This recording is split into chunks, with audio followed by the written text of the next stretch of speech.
Dear Miss Love, ako nga pala si William, 21 years old, kumukuha ng kursong Criminology. Wala pang kasintahan. At gaya ng karamihan sa edad ko, abala lang sa tropa, laro at gimmick. Bakasyon ngayon, at akala ko magiging ordinaryo lang ang summer ko. Hanggang sa dumating si Tita Luningning, ang matalik na kaibigan ni Mama. Araw yun ng Sabado. Tanghali na ako umuwi galing sa tambayan. Maingay sa bahay. May tawanan at halakhakan mula sa loob. Pumasok ako. Pawis na pawis pa at amoy araw. At doon ko siya unang nakita. May edad na siya. Halatang nasa 40 pataas. Pero ang ganda. Maputi, maayos yung damit, at kahit simpleng blouse at pantalon lang yung suot niya, lutang na lutang yung alindog. Hindi ko alam kung bakit, pero parang biglang huminto yung paligid ko nung magtagpo ang mga mata namin. Oh, siya nga palang anak ko si William. Sabi ni Mama sa kanya habang nakangiti at pinapakilala ako. Ngumiti ako. Maganda pa ho kayo sa tanghali. Biro ko dito sabay kamot ng ulo. Napangiti siya. Yung tipo ng ngiti na may halong gulat at aliw. Nako, may anak ka palang mambobola, Tess. Sabi niya kay Mama. Mano ho, tita. Sabi ko sa kanya sabay abot ng kamay niya. Ngunit agad niya yung iniwas ng kaunti. Huwag na, iho. Nagmumukha naman akong sobrang tanda. Sagot niya sabay tawa. Natawa na rin ako. Pero sa totoo lang, nung mahawakan ko yung kamay niya saglit, may kung anong dumaloy sa dibdib ko. Mainit at malambot at may kakaibang pakiramdam. Hindi ko alam kung hiya o kaba. Basta parang may tumama sa akin. Mabutit dumating ka, anak, sabi ni Mama. Siya ang Tita Luningning mo. Matagal na kaming hindi nakikita. Dito muna siya at magbabakasyon ng ilang linggo. Siya yung sinasabi ko sa'yo. Yung kaibigan ko nung high school pa. Tumango lang ako. Ganun ho ba? Ayos yan. At least may kasama na kayong kakwentuhan. Ngumiti si Tita Luningning at tiningnan ako. Baka nga ikaw ang makakwentuhan ko dito pag wala si Tess. Sabay kaming natawa ni Mama. Pero sa loob-loob ko, may kung ano ang kakaibang kilig sa sinabi niya. Pagkatapos ng tanghalian, busy na si Mama sa kusina habang si Tita Luningning ay nag-aayos ng gamit sa kwarto. Napadaan ako sa hallway at natanong ko siyang nag-aayos ng maleta. Nakatali ang buhok, suot lang ay simpleng duster. Pero hindi ko mapigilang mapatingin sa kanya. Ang gaan niyang tignan, parang lahat ng kilos niya mahinahon. Yung tipo ng babae na hindi mo mapupuna agad pero habang tumatagal, mas lalo mong nagugustuhan. Uy, William. Sigaw ni Mama mula sa kusina. Pakitulungan mo ang tita mo sa bagahe niya, ha? Agad akong lumapit. Tita, tulungan ko na ho kayo. Grabe. Gentleman pala tong anak mo, Tess, ha? Sigaw naman ito sabay kindat. Ngumiti ako. Kasi po, baka magalit si Mama pag di ako tumulong sa magandang bisita. Napailing siya. Aba, bolero talaga. Tiningnan ko siya at napangiti siya. Ewan ko ba? Pero iba talaga ang dating niya. Hindi katulad ng mga babae sa labas. Siya, may misteryosong nakakaintriga. Kinagabihan, habang nanonood kami ng TV, naupo siya sa may sofa malapit sa akin. Si Mama naman nasa labas, may kausap na kapitbahay. Tahimik kaming dalawa pero ilang beses kong naramdaman na tumitingin siya sa akin. Tapos bigla siyang iiwas. William? Sabi niya bigla. Ilang taon ka na nga ulit? 21 po, tita. Naku, binata na pala talaga. Nung huling naikwento ka sa akin ni Tess, bata ka pa nun at matigas daw ang ulo. Totoo po yun, pero ngayon, mabait na ako. Sigurado ka? Tanong niya. Hindi ako nakasagot kaagad. Nakatingin lang ako sa kanya, sa mga mata niya na para bang nangungusap. O baka napipikon ka sa biro ko, Sabi niya. Hindi po. Gusto ko nga po yung may kausap na marunong ding mang-asar. Marunong makisabay. E di magkasundo pala tayo. Sabi niya sabay tawa. At sa tawa niyang iyon, parang may kung anong lumambot sa loob ko. Hindi ko maipaliwanag, pero gusto kong mas makilala pa siya. Kinabukasan, maaga akong nagising. Pagkalabas ko, nakita ko siyang nagkakape sa may terrace. Ang ganda niyang tingnan sa umaga. Suot lang niya ay simpleng puting damit at short. Buhok niya ay medyo magulo pa, pero natural lang. Maaga kang nagising? Sabi ko. Hindi masyadong nakatulog. Hindi talaga ako sanay sa katahimikan ng probinsya. Sagot niya nang nakangiti. Lumapit ako. Masasanay rin po kayo, lalo na't ako ang makakasama niyo lagi sa umaga habang nagkakape. Biro ko. Loko ka talagang bata. May kasamang pambobola palagi. Sabi niya, pero tumawa rin. Sige na, kumuha ka na ng tasa. Sabayan mo na akong magkape. Nagtimpla ako ng kape at pagkatapos ay umupo sa tabi niya. Tahimik lang kami saglit at pinapanood yung mga ibon. Tita, sabi ko. Lagi po ba kayong busy sa Maynila? Halos araw-araw. Sa opisina, puro trabaho. Kaya nga gusto ko munang magpahinga dito. Gusto kong ma-feel ulit yung simpleng buhay. E di sakto ho pala na dito kayo napunta. Napangiti siya. Alam mo, hindi ko alam kung bakit parang ang gaan-gaan agad ang loob ko sa'yo. Napatingin siya sa akin. Saglit lang. Pero parang tumigil ang mundo ko. Siguro kasi mabait ka? Sabi niya pero mahina ang boses. At marunong din mambola. Pwede rin po. Sagot ko. O baka naman kasi bukod sa gwapo ako maganda rin kayo kaya magkasundo tayong dalawa agad. Tumawa siya, pero may halong hiya. Ay nako, baka marinig tayo ng mama mo niyan. Hindi po, tulog pa po yun wala pang 7:00. Nagkatinginan kami. At sa sandaling yun, parang may kakaibang koneksyon. Hindi ko alam kung ano yun. Respeto, paghanga, o baka simula ng isang bagay na hindi ko pa maintindihan. Ang alam ko lang, mula nung umagang yun, hindi na naging ordinaryo ang bakasyon ko. At sa bawat ngiti ni Tita Luningning, lalo kong nararamdaman na may kung anong kakaiba sa pagitan naming dalawa. Lumipas ang ilang araw, naging mas malapit kami ni Tita Luningning. Madalas akong sumasabay sa kanila ni Mama ng almusal. Minsan nagkakape sa terrace habang nagkukwento siya tungkol sa anak niyang nasa abroad. Palagi niyang sinasabi kung gaano siya kasaya na may nakakausap daw siya rito kahit papaano. Isang araw, habang nag-aalmusal kami, sabi ni Mama William, baka gabihin ako ng uwi ha? May asikasuhin lang ako sa bayan, huwag kang aalis. Baka mamaya pumunta ka sa mga barkada mo para may kasama dito ang tita mo, okay? Bago pa ako makasagot, nagsalita si Tita Luningning. Naku Tess, ayos lang ako kahit mag-isa dito. Ngumiti naman ako at nagsalita din. Naku Tita Luningning, samahan na kita para naman hindi ka maboring dito. Tumawa lang siya. Yung tawang mahina niya pero nakakagaan ng loob. Bandang 8:00 umalis na si Mama. Naiwan kaming dalawa. Pagkalipas ng ilang sandali, nagsimula siyang magluto ng tanghalian. Amoy na amoy ko yon na lalong nagpagutom sa akin. Tita, tulungan ko na ho kayo. Sabi ko habang nilalapitan siya sa kusina. Ay nako, hayaan mo na ako. Baka maabala ka pa. Hindi po, gusto ko talagang tumulong para mas mabilis. Mukhang masarap yung niluluto niyo Nagkatinginan kami. Ngumiti siya. Tapos inapo niya sa akin yung kutsilyo. Sige na nga. Ikaw nang maghiwa niyan pero dahan-dahan lang ha. Habang nagluluto siya, nagkukwento siya sa akin ng tungkol sa buhay niya. Alam mo, William, matagal na akong hiwalay sa asawa ko. Sabi niya bigla. Talaga po? Akala ko may asawa kayo ngayon. Wala na, iniwan na ako. Sumama sa mas bata at mas maganda.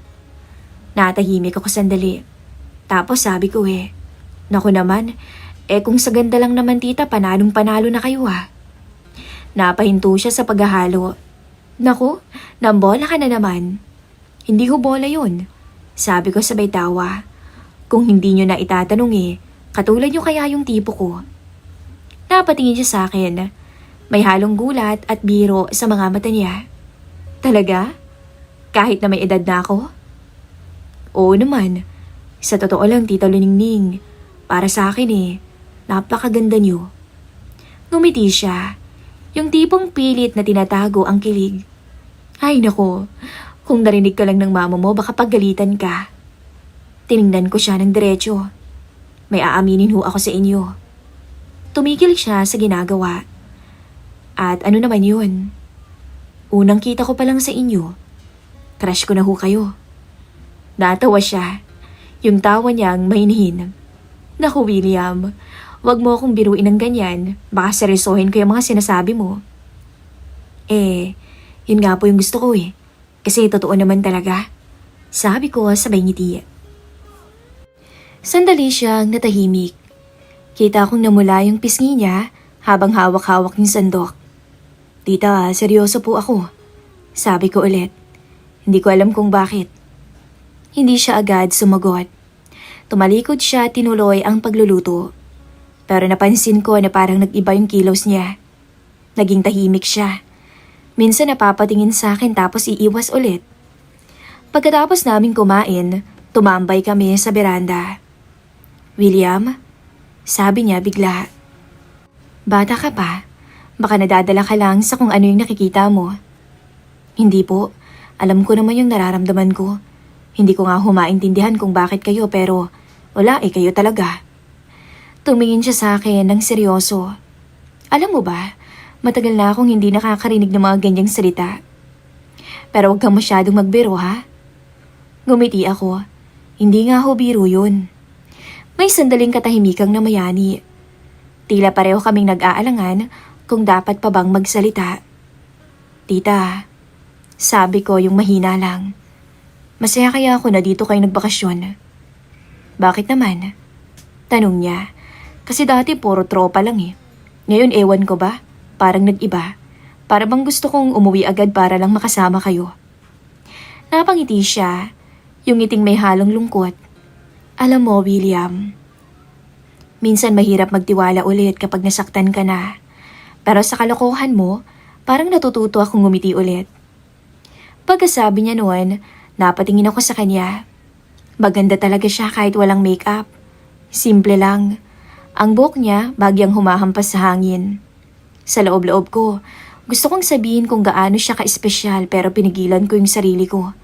Baka kasi ako lang yun nadadala. Baka siya gusto lang niya ng may kausap. Pero nung tumingin siya sa akin ulit at ngumiti ng marahan, alam ko, pareho kami ng nararamdaman. Kahit pareho naming hindi inaamin. At nung gabing yun, habang dumidilim na sa labas at umaambon ng kaunti, nagtagal kaming tumambay sa beranda. Tahimik pero ramdam ko na nagsisimula na yung koneksyon na hindi namin planong mangyari. Hindi ko alam kung saan hahantong to. Pero sigurado ko, hindi ko na kayang itago na unti-unti akong nahuhulog kay Tita Luningning. Gabi na. Si Mama hindi pa rin umuuwi mula sa bayan. Ako naman ay nakaupo sa sala habang nakatutok lang sa TV na mahina ang volume. Si Tita Luningning, kakalabas lang galing sa kwarto niya. Nakapambahay lamang to. Isang simpleng cotton dress, kulay asul. Pero sa tingin ko, kahit anong isuot niya, maganda pa rin talaga siya. Hindi ka pa matutulog, William? Tanong niya habang inaayos ang buhok niya. Hindi pa po, tita. Hindi pa rin naman ako inaantok Kayo ho? Tanong ko. Siguro mamaya. Nainitan pa kasi ako Sabi niya sabay upo sa may sofa. Ilang hakbang lang ang pagitan namin. May mga sandaling nagkakatinginan kami, pero pareho kaming umiiwas. Tita, sabi ko sa wakas, pwede po ba akong magtanong? Tanong ko. Sige, ano yun? Bakit po parang kahit laging masaya kayo, minsan nakikita ko sa mga mata niyo na malungkot kayo? Napangiti siya, yung ngiti na pilit. Alam mo, ikaw na bata ka, ang dami-dami mo talagang napapansin. Alam mo William, siguro kasi matagal na rin ako nag-iisa. Alam mo na, walang asawa, walang kasama, walang nag-aalaga. Hindi ko alam kung anong nagtulak sa akin pero bigla akong nagsalita. Kung ganun po, sana dumating yung oras na pwede namang ako yung mag-alaga sa inyo, no? Natawa siya ng mahina. Ang batang to talaga, marunong mang-aliw. Hindi po pa nga aliw yun, tita. Gusto ko lang na kahit sandali, mapangiti ko kayo ng totoo. Napatitig siya sa akin. Ilang segundo, walang kumikilos sa amin. William, sabi niya ng mahina. Alam mo bang delikado yung mga sinasabi mo? Bakit po? Totoo naman yun ah. Tumayo siya, parang iiwas pero huminto rin. Lumingon ulit siya sa akin. Baka kasi kung saan pa mauwi to. Tumayo na rin ako. Kung sa totoo lang po, matagal ko nang gustong sabihin to pero lagi kong pinipigilan. Sige, sabihin mo na. Sabi niya pero halata sa boses ang pag-aalinlangan. Gusto ko po kayo, tita. Hindi ko alam kung kailan nagsimula. Pero tuwing nakikita ko kayong masaya, parang gusto kong laging nandyan. Tuwing nakikita ko kayong malungkot, parang gusto ko kayong pasayahin. Gusto ko kayong yakapin. Natahimik siya. Tapos lumapit ako ng bahagya. Hindi ko siya hinawakan agad, pero nagtagpo ang mga mata namin. Walang salita, wala ring maraming sinasabi. William, mahina niyang sabi. Napatingin siya sa sahig. Kita kong nanginginig yung kamay niya. Unti-unti kong inabot yun. Hindi ko alam kung saan ko nakuha yung tapang, pero hinawakan ko ng marahan ng kamay niya. Hindi naman niya inalis yun. Tiningnan niya ako, at sa unang pagkakataon, hindi na siya umiwas. William, hindi ko alam kung sino ang unang gumalaw. Basta bigla na lang nagkalapit na kami. Tahimik ang paligid, pero sa loob ko parang may sumabog na kabat saya. Hinalikan ko siya. Yung dahan-dahan lang, hindi yung biglaan. Para bang tinatanong kung pwede. At nung hindi siya umatras, doon ko lang tuluyang dinampi ang labi ko sa kanya. Grabe, ngayon lang ako nakahalik ng ganun yung edad. At ibang-iba talaga, Miss Love. Pagkatapos ng ilang segundo, kumalas din siya. Pareho kaming huminga ng malalim. Muling nagtagpo ang mga mata namin. Pagkatapos ay hinila ko ang kamay niya, papunta sa silid ko. Muling naganap ang isang halikan. Hanggang sa lumalim yun, at tuluyang may nangyari sa amin. Isa yon sa hindi ko makakalimutang karanasan ko. Grabe. Sabik na sabik si tita noon. Palibhasay, ilang taon na ring nag-iisa. Walang asawa. William, sabi niya habang nakapikit pa, hindi ko dapat hinayaan to. Pasensya na ho, tita. Hindi ko na rin kasi napigilan eh. Kasi, umiling siya pero hindi galit. Lumapit ako ulit. Hindi na ako humalik pero hinawakan ko yung kamay niya. Kung sakaling dumating yung araw na kailangan niyo ho ng karamay, kahit anong mangyari, nandito lang ako. Ngumiti siya, sabay haplos sa buhok ko. Ang bait mo talaga, William. Hindi ko alam kung dapat ba kitang pagalitan o pasalamatan. Siguro pareho na lang po. Sagot ko sabay tawa. Umupo kami ulit sa may sofa. Walang imikan. Maya-maya, sumandal siya sa balikat ko. Tita, masaya po ako ngayon. Basta masaya ako. Hindi siya sumagot. Ngunit naramdaman kong humigpit ang pagkakasandal niya. Sa pagitan ng katahimikan, ramdam kong pareho naming alam na kahit walang kasunduan o pangako, may nangyaring mahalaga ng gabing yun. Hindi dahil sa halik, kundi sa katotohanan pareho naming piniling huwag nang magsinungaling sa damdamin namin. Hindi ko alam kung paano nagsimula ang lahat. Pero alam kong hindi ko na rin makakalimutan ang mga araw na kasama ko siya. Mula nung gabing naglakas loob akong halikan siya, para bang may nagbago sa pagitan naming dalawa. Hindi na kami nag-usap tungkol doon, pero tuwing magkakatinginan kami, parang may lihim na alam naming kami lamang ang nakakaintindi. At lumipas pa ang mga araw na punong-puno ng mga katahimikan. Pero sa bawat ngiti niya, may halong lungkot na hindi niya sinasabi. Dahil alam ko, nalulungkot siya dahil malapit na rin siyang umalis. William, sabi niya minsan habang nag-aayos ng mga nilabhan niya. 1 linggo na lang babalik na ako sa Maynila. Napahinto ako. Parang bigla akong nawala sa sarili. Ang bilis naman. Parang kahapon lang nung dumating kayo ah. Ngumiti siya. Yung paborito kong ngiti niya. Yung parang tinatago ang lungkot sa likod ng lambing. Ganun talaga. Pag masaya ka, mabilis lumilipas ang araw. Anak ka ng kaibigan ko, dapat nga, nandito ako para mag-relax. Ang kaso, binago mo yung takbo ng isip ko. Natawa siya pagkatapos noon. Pero ako hindi, kasi alam ko kung anong ibig niyang sabihin. Simula noon, mas lalo kaming naging malapit. Pero kapag may mga kapitbahay o may mga tao sa paligid, hindi kami ganun na naglalapit. Pero sa gabi, kapag tulog na si Mama, naririnig ko yung mahihinang yabag niya sa pasilyo. At minsan, mararamdaman ko ang marahang paglapit niya sa pinto ng kwarto ko. At doon, muli kong pupunan ang pangangailangan niya na alam kong matagal lang hindi na ibibigay sa kanya. Hindi na niya kailangang magsalita. Sapat na ang titig niya para maintindihan ko ang gusto niyang iparating, na pareho naming ayong matapos ang mga sandaling yon. Huling gabi niya yon sa bahay.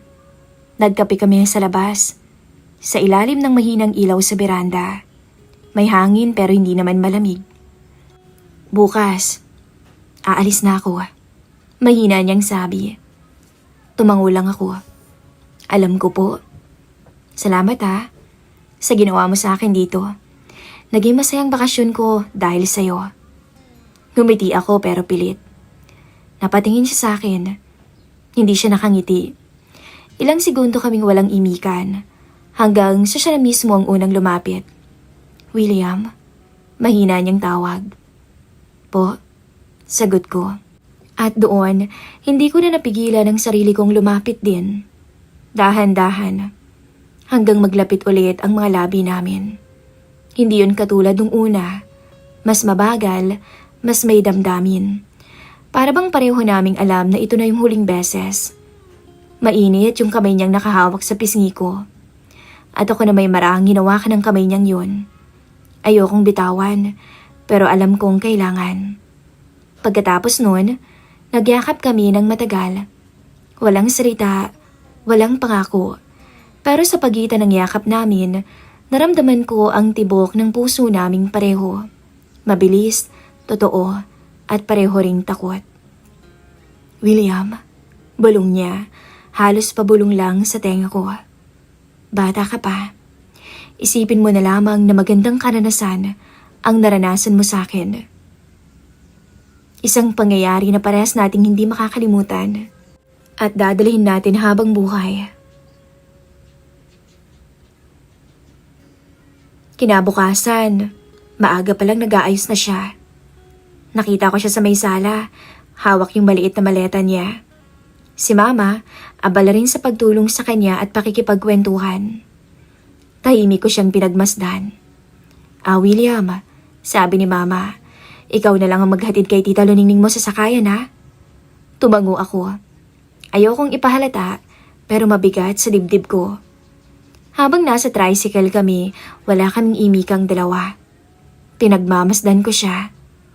Maayos ang suot niya, may simpleng pulang lipstick sa labi niya, at yung buhok niyang nakapusod, na paboritong-paborito ko. Pagdating namin sa terminal, binaba ko yung maleta niya. Salamat William, sabi niya habang inaayos niya yung bag. Salamat sa lahat. Magpakabait ka ha? Magpakabait kang bata. Hindi ho ako bata, tita. Sagot ko sabay ngiti. Tumawa siya ng marahan. Oo nga pala, hindi ka na nga pala bata. Pagkatapos noon, humakbang na siya palayo. Pero bago siya tuluyang makalayo, lumingon siya ulit. Alagaan mo ang mama mo ha? Opo, tita. Sagot ko. At sana po, magkita pa tayo ulit. Ngumiti siya. Pero ngayon may konting luha na sa gilid ng mga mata niya. Baka, sa ibang pagkakataon, William, magtagpo ulit tayong dalawa. Nung sumakay na siya at habang umaandar yung bus, nakatingin siya sa labas ng bintana, diretso sa akin. Tinaas ko yung kamay ko at kumaway. Gumanti naman siya at yung mga sandaling yun, parang huminto yung mundo ko. Pag-uwi ko ng bahay noon, napakatahimik. Pumasok ako sa kwarto at doon ko lang naramdaman yung bigat ng lahat. Pero kasabay din noon, may kakaibang saya. Yung pakiramdam na kahit sandali lang, naging totoo yung naramdaman namin. Hindi man para sa panghabang buhay, pero sapat para may itago sa puso ko habang buhay. Ngayon, Miss Love, tuwing naaalala ko si Tita Luningning, hindi ko na iniisip yung halik o yung mga gabi naming magkasama. Ang naiisip ko yung ngiti niya, yung tawanan, at kung paano niya ako tinuruan kung anong ibig sabihin ng damdamin. Yung marunong magpigil, marunong umintindi, at marunong magpaalam ng may respeto. At sa bawat taong dumarating sa buhay ko, alam kong may bahagi sa akin na laging magpapasalamat kay Tita Luningning. Sa babaeng dumating sa buhay ko ng panandalian at umalis na dala ang isang piraso ng puso kong hindi ko mababawi na. Pero okay lang, kasi sa huling alaala namin, magkasama kaming nakangiti. Maayos kaming nagpaalam sa isa't isa. At doon natapos ang isang bakasyon na hindi ko malilimutan. Ito po ang maiksing kwento ng aking buhay. Ako po, si William. Maraming salamat po sa pag-ere ng aking maiksing kwento.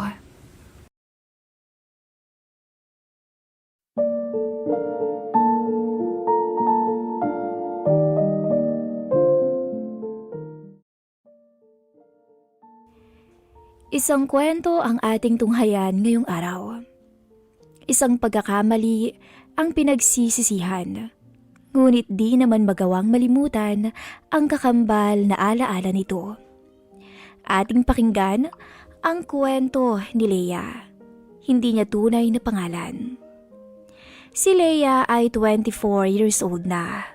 Dalaga, matangkad at may kakaibang apil na taglay. Sumasali ito sa mga beauty contest sa kanilang lugar. Makinis at mahaba ang straight na buhok na umaabot hanggang sa balakang niya. Magkaedad lamang sila ng kasintahang si Jonelle. 2 taon ang magkasintahan ng dalawa. At sa bakasyon nga nila ngayong taon sa Cebu, ay nangyari na nga ang inaasahan ni Leia nung siya ay sumama sa kanyang nobyo. Masayang masaya ang dalaga. Sinulit nila ang 3 araw sa Cebu. Namasyal din sila sa mga magagandang tanawin mula sa mga makasaysayang lugar hanggang sa mga kilalang dagat ng probinsya.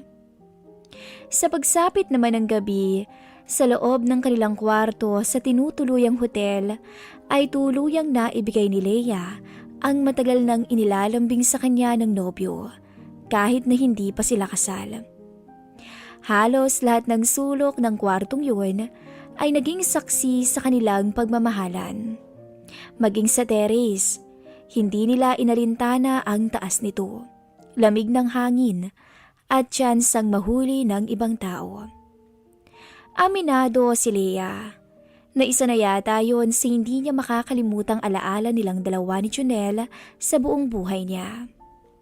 Si Jonelle ang kauna-unahang lalaki sa buhay niya. Kauna-unahang lalaki na minahal niya at pinagsukuan niya ng iniingatang dangal bilang babae. Kaya hindi talaga akalain ni Leia na magkakasala pa siya sa nobyo kalaunan. Ito ay ang naging lihim na relasyon nila ni Ruela. Tiyuhin ng kanyang kasintahan. Lingid sa kaalaman ng nobyo, ay panay ang tanggap ng mensahe ni Leia mula kay Ruel. At kung bakit naman sa tuwing tulog ang nobyo o wala sa tabi niya, ay natitsyempo ang pagdating ng mga mensaheng yun. Naalala niya tuloy nung nagpadala ng friend request ang Tito Rohel ng kanyang nobyo. Oo babe, nabanggit na nga sa akin ni Tito yan. Sige, accept mo lang, mabait naman yan. Sure ka babe ha? Tanong ng dalaga. Trust me babe. At isa pa, sa kanya din ako lumaki nung time na nasa abroad ang mommy at daddy ko. Okay, sige. 56 years old na si Rohel. Kapatid ito ng tatay ni Junel. Dati itong nagtatrabaho sa abroad, ngunit nang magretiro ay umuwi na ito sa Pilipinas para dito na manirahan. Mabait naman ang matanda. At isa pa, maganda pa rin ang pangangatawan nito sa kabila ng edad.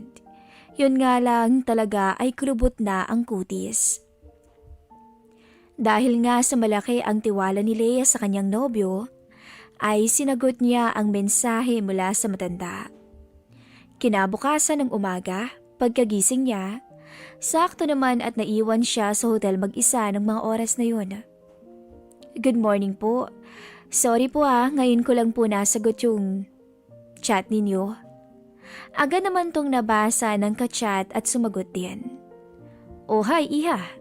Good morning din. Kala ko di ka nasasagot eh. Busy lang po kami ni Junel. Kumusta po kayo? Tanong ng dalaga. Ayos naman. Mukhang nag-e-enjoy kayo dyan sa Cebu Po? Paano niyo po nalaman na nandito kami? Nabanggit ni Junel sa akin. Siya nga pala, sinabi ko kay Junel na pumasyal naman kayo dito sa Panglao minsan. I'm sure magugustuhan mo din dito. Sige po. Pag-uusapan po namin yan. Mula nang sagutin niya ang mensaheng yun, ay napadalas na ang pag-uusap nila. Pag wala nga ang nobyo sa tabi, ay kachat niya ang matanda. Masaya namang kausap si Rohel. Madalas nga ay napapatawan nito si Leia, kaya naman naging palagay na ang loob niya sa matanda. Nagpatuloy pa rin ang pag-chat nila kahit nung umuwi na sila ng Tagbilaran. Dahil nga madalas ay bihira silang magkita ng nobyo, gawa nga ng trabaho nito, ay natutuon ang oras ni Leia sa pakikipag-chat sa matanda. Bagay na hindi alam ng kanyang kasintahan. Pero kahit ganon, hindi naman siya nakakalimot sa nobyo para kumustahin. Mapatawag man o mensahe. Kaya lang sadyang abala lang talaga ang nobyo niya sa trabaho. Hindi naman niya ito minamasama, bagkus ay iniintindi pa dahil sa pagmamahal niya sa lalaki. Lumipas ang mga linggo. Masipag itong si Rohel na kumustahin ng dalaga. At lagi naman niya itong napapasaya. Minsan nga ay tinatawagan pa niya to. Sari-saring paksa ang napag-uusapan ng dalawa. Hanggang sa di inaasahang pagkakataon, ay nauwi sa ibang tema ang naging pag-uusap nila. Kailan kayo huling nagkita ni Junel, Iha? Halos isang buwan na rin po. Nagkakausap naman ba kayo? Opo, kaso saglit lang kasi raw po, madami siyang deadlines na dapat tapusin. Minsan nga po di niya nasasagot yung tawag ko eh. Talaga yang si Junel Kung ako ang naging boyfriend mo, hindi pwede sa akin ang ganyan. Kayo talaga? Hayaan niyo na ho. Busy lang talaga sa work yon. Nagdaan ng halos 10 minuto. Pero hindi sumagot ang kachat ni Leia. Andyan pa po ba kayo? Busy na po yata kayo? Hindi naman Iha. Nagpalit lang ako ng suot. Medyo maalinsangan kasi ngayon. Ganun po ba? Bakit po? Nakapajama po ba kayo kung matulog? Hindi Iha. Nakasandot boxers lang. Ay kayo talaga? Mapagbiro po talaga kayo? Hindi naman. Ikaw ba Iha? Ano bang suot mo pag natutulog? Napatigil si Leia sa mensaheng yun. Pero dahil kampante siyang kachat ang matanda, ay sinakyan niya na lamang to. Sando lang din po. Wow! Ang hot mo siguro sa suot mo. Ikaw ang pili mo pala, pero salamat po. Sa tansya ni Rohel, ay umaamo na ang dalaga sa mga hirit niya. Napangiti ang matanda habang nakatingala sa kisame. Teka Leia, Sabi mo halos 1 buwan na kayong di nagkakasama ni Junel. Opo. Bakit po? Wala lang. Ay, ano kaya yon? Bakit nyo nga ako naitanong? Naisip ko lang. 1 buwan ka na din palang hindi nilalambing. Medyo napatigil lang talaga sa nabasa. Pero sinabayan pa rin niya ang mga ganong hirit ng matanda. Kayo ha? Masyado kang pilyo. Sorry, wag ka magalit sa akin ha, natanong ko lang. No ka ba okay lang po? Tama po, 1 buwan na nga rin. Halos ba palundag si Rohel sa nalaman. Kaya naman sinagundahan niya kaagad. Simula noon, halos napupunta na sa ganun madalas ang usapan nila sa tuwing sila ay magkaka-chat. Ayos lang naman sa dalagang pag-usapan ang mga ganun dahil nga nakuha na ni Rohel ang kiliti niya, maging ang pagtitiwala niya sa matanda. Hindi naman nagmamadali ang matanda dahil gusto niya na maging maayos ang lahat kapag dumalaw na ang dalaga kasama ang pamangkin sa bahay niya. Hindi rin naman naisip ni Leia na may ibang motibo pala ang matanda sa kanya. Ang alam lang talaga niya ay palabiro lamang to. Ito kasi ang medyo kahinaan ng dalaga, ang magtiwala agad-agad. Halos 2 buwan ang lumipas mula nung maimbitahan ni Rohel ang magkasintahan. At ngayon nga ay papunta na ang magkasintahan sa bahay niya gamit ang kotse ni Junel. Masaya naman itong si Leia dahil makakapunta muli siya ng Panglao. Isa kasi iyon sa paborito niyang lugar para makapagtampisaw sa magandang dagat nito. Isa pa, kasama niya ang nobyo na namiss niya talaga ng sobra dahil sa tagal ng di nila pagkikita. Kaya rin hindi mawala sa inaasahan ni Leia na muling magtatabi sila sa kama para punan ang pangangailangan nilang dalawa. 9:00 ng umaga. Dumating na sila sa bahay ng matanda. Masaya naman silang sinalubong ni Rohel dahil magkakaroon na to ng kasama sa bahay, lalo na't kasama ang dalaga na matagal na niyang inaantay. Medyo nahihiya pa rin si Leia kahit na madalas silang magka-chat. Ramdam naman yun ni Rohel kaya para di mailang ay pinilit niyang maging feel at home ang dalaga sa kanyang pamamahay. Masarap ang pananghaliang inihanda ni Rohel para sa dalawa at sabay-sabay nilang pinagsaluhan ng pagkain na sinamahan ng kwentuhan, tawanan at syempre ang mga palihim na tingin ni Rohel sa dalaga. Medyo naiilang naman si Leia sa mga tingin ng matanda pero kalaunan ay nawala din dahil sa pagiging kwela nito. Naalala niya tuloy yung mga nababasa at napapanood niya na ang bidang magkarelasyon ay isang dalaga at isang matanda. Naiisip niya tuloy na siya yun at ang tiyuhin ng nobyo. Naputol lang ang pagmumuni-muni niya nang tapikin siya ng nobyo na kanina pa pala siya tinatanong. Ano ba naman yung nasa isip mo, Leia? Matanda na yan at dito pa ng nobyo mo. Wika niya sa sarili. Pagkatapos mananghalian ay nagpahinga ang dalawa bago pumunta sa dalampasigan para maglakad-lakad at lumusong na rin sa dagat. Nakatanaw naman mula sa kanyang cottage itong si Rohel sa dalawa. Nag-iisip kung paano niya maliligawan ng palihim ang dalaga. Kinagabihan ay nagyaya si Rohel sa cottage maghapunan na malugod namang pinaunlakan ng magnobyo. Masaya si Leia sa pinapakita ng matanda dahil ramdam niya ang pag-aasikaso at pagiging maalalahanin nito sa kanila. Naging masaya ang hapunan nila na sinamahan pa ng lamig ng hangin mula sa dagat at kwentuhan. Matapos ang hapunan ay nagyaya na si Rohel na uminom ng alak.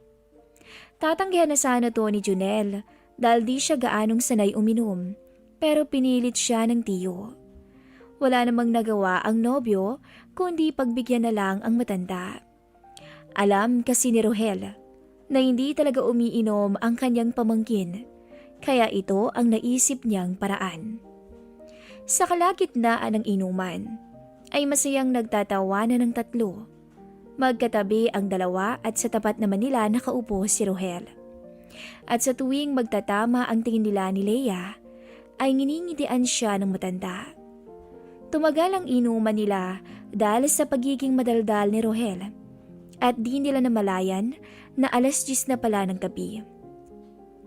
Medyo hilo na ang dalaga sa dami ng nainom, pero ang matanda ay mukhang di pa tinatamaan. Si Junel naman ay di na rin makausap ng maayos at pipikit-pikit na. "Tito, hindi ko na kaya. Mauna na ako sa inyo." Wika ni Junel. "O teka, may isang bote pa tayo, Junel oh. Alam niyo naman ho na mahina akong uminom." Akmang tatayo na rin si Leia nang pigilan siya ng nobyo. "Babe, samahan mo na lang si Tito Rohel para maubos na yung huling bote." "Siya nga naman, Leia. Ubusin na lang natin to para matapos na tayo."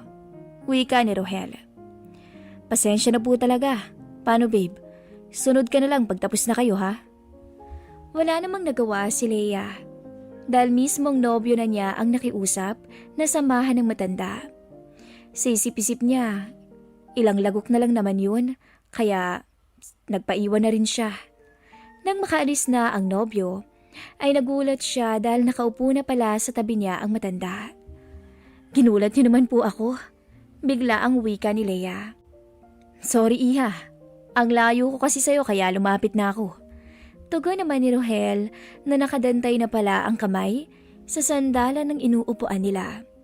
At tulad ng dati, ay panay ang kwento ni Rohel sa dalaga. Si Leia naman ay nakikinig lang at tumatawa dahil likas na palabiro ang matanda. Pero sa kabila nun, ay tinamaan na talaga ang dalaga at medyo hilo na rin sa dami ng nainom. Ewan ba ni Leia? Pero parang bigla ang nag-iba ang pakiramdam niya kahit na malamig ang simoy ng hangin. At saka alam niya ang kakayahan niya pagdating sa inuman. Oo, hilo siya sa dami ng nainom, pero yung feeling niya ay ngayon lang siya parang kinabahan ng ganito. Hanggang sa napansin na lang ng dalaga ang pagdantay ng matanda sa kanyang legs. Nagulat man sa naging kilos nito, ay di niya ito matutulan. Hindi niya maintindihan ang sarili. Ang alam lang niya ay ibang babae siya ng mga oras na yun. Maya-maya paglingon niya sa katabi ay nakangiti ito sa kanya at hinawakan ang kanyang pisngi at nagtangkang ilapit ang labi sa kanya. Maliho ito. Tanging lumabas na kataga kay Leia. "Shh! Tayo lang naman ang tao dito, iha. Isa pa, sigurado kung bagsak na si Junel." Tugon ni Rohel. "Pero mali po talaga to." Paulit niya.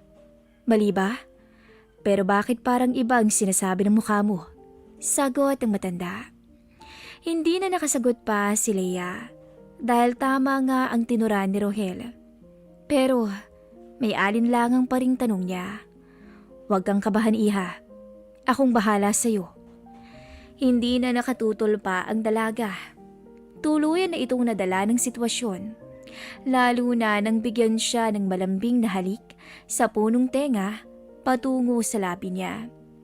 Sadyang pilyo ang matanda at hindi na pinakawalan pa ang pagkakataon na iyon. Yumakap si Rohel kay Leia na nooy tila wala na sa katinoan na parang nakatulala na lang sa kawalan. Sa puntong yun, nakalimutan ni Leia ang nobyong nasa kwarto lamang at mahimbing na natutulog. Ang kaninang nag-aalangan ay tuluyang naging matatag na subukan ang mali at bawal.